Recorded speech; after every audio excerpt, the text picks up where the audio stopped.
विज्ञान की ऊंचाइयों को छू रहा है, लेकिन जब आज का दौर चालू होगा तो इसका परिणाम क्या आएगा? इसका परिणाम तो बहुत भयंकर होगा कि हम लोग जाति और धर्म के नाम पर बट जाएंगे। कोई बहस होगा, उस कोई कार्यक्रम बनाएंगे, उसमें हम बट जाएंगे। इस अवस्था में ये हमारे समझ से तो है कि बड़ा विशृंखल अवस्था आएगी और समाज की रचना की जगह पर हम समाज को विध्वंस करेंगे। हमारी पीढ़ी बेकार होगी।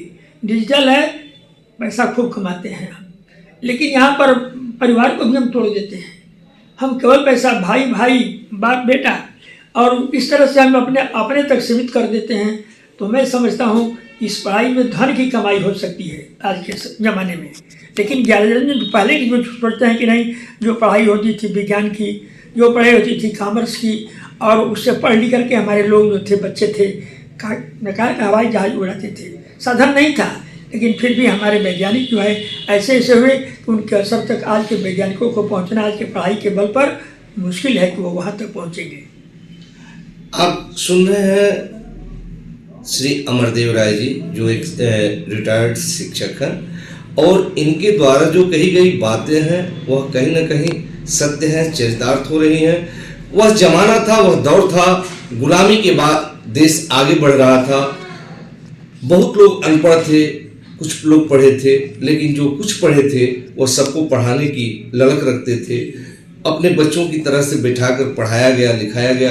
कानूनें इतना जटिल नहीं थी जिसमें कि अभिभावक शिक्षक को कहीं ना कहीं पनिष्ट करा दे, और आज की जटिल कानूनों के दायरे में बंधा हुआ शिक्षक चाह कर भी पढ़ाने की ओर मुखरित नहीं हो पा रहा है। अब इसे कहा जा रहा है कि डिजिटल इंडिया होगा, डिजिटलाइज कर दिया गया व्यवस्था को, तो इससे वह चीज नहीं मिल सकता है जैसे नैतिक मूल्य है। तो पहले के एजुकेशन में एक नैतिक मूल्य होता था।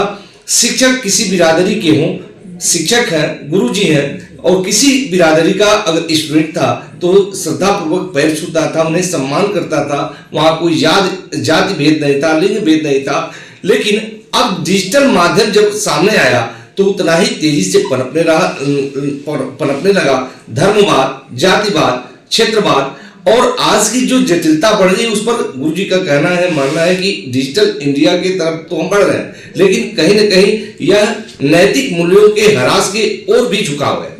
तो आने वाला समय जो है बेहतर नहीं माना जाएगा।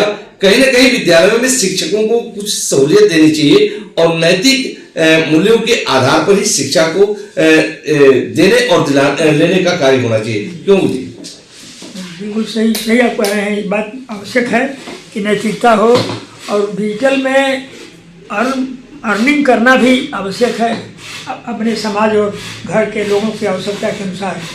तो यह सभी संभव होगा जब हम सबसे पहले ईमानदार बने, चरित्र निर्माण करें।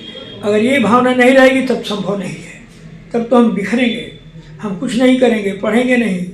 और अब वर्तमान सरकार को भी आप दोष दीजिए, जो भी काम हो रहा है मैं देखता हूँ कि सभी काम, जितने काम करने हैं अध्यापक ही करेंगे। 4 घंटा 5 घंटा स्कूल में कोल कागज तैयार करते हैं, ग्राम पंचायत का हिसाब किताब, वोट का हिसाब किताब, ये सब SIR बनाना। तो अब उसमें पढ़ाई की भी आवश्यकता कहाँ है? अब वो पढ़ाई संभव कहाँ से होगी?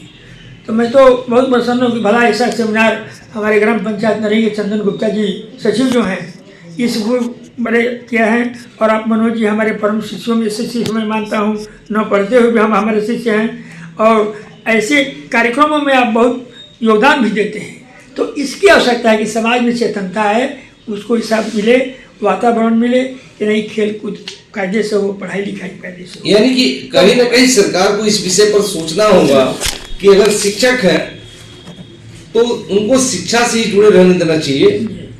ऐसा ना हो कि शिक्षक एक तो क्लर्क से एजुकेशन की बात करना उचित नहीं होता है। वो पढ़ा नहीं सकता है, वो कागज का काम कर सकता है, और शिक्षक शिक्षा दे सकता है।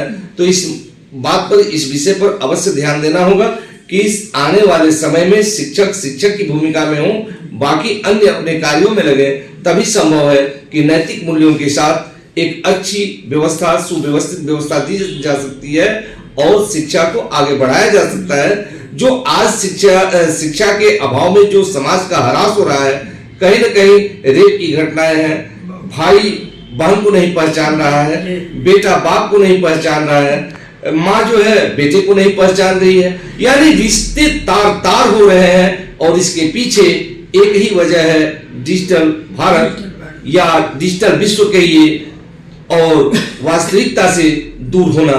तो हम आज तक की सेवा यही समाप्त करते हैं, फिर मिलेंगे अगले एपिसोड में किसी अन्य शिक्षक से। बहुत बहुत धन्यवाद आप लोगों का आशीर्वाद।